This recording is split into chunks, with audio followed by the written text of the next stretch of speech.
আল মুলকু ইয়াউমা ইযিল লিল্লাহ ইয়াহকুমু বাইনাহুম আল্লাযীনা আমানু ওয়া আমিলুস সালিহাতি ফি জান্নাতিন নাঈম। 56 দিনের বাদশাহী আল্লাহরই, তিনি তাদের মধ্যে বিচার করবেন। সুতরাং যারা ঈমান আনে ও সৎকর্ম করে তারা নিয়ামতপূর্ণ জান্নাতসমূহে অবস্থান করবে।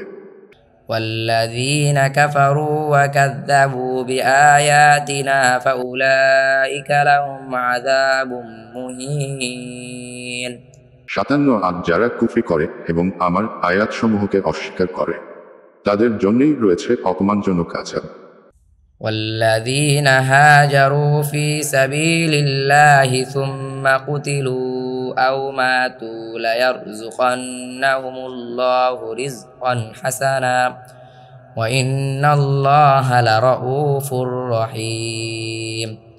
58 আর যারা আল্লাহর পথে হিজরত করে অতঃপর নিহত হয় কিংবা মারা যায় তাদেরকে অবশ্যই আল্লাহ উত্তম রিজিক দান করবেন, আর নিশ্চয় আল্লাহই সর্বোৎকৃষ্ট রিজিকদাতা।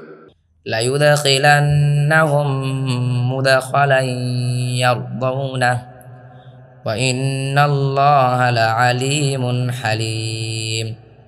59 তিনি অবশ্যই তাদেরকে এমন স্থানে প্রবেশ করাবেন যা তারা পছন্দ করবে, আর আল্লাহ তো নিশ্চয় মহাজ্ঞানী, পরম সহনশীল।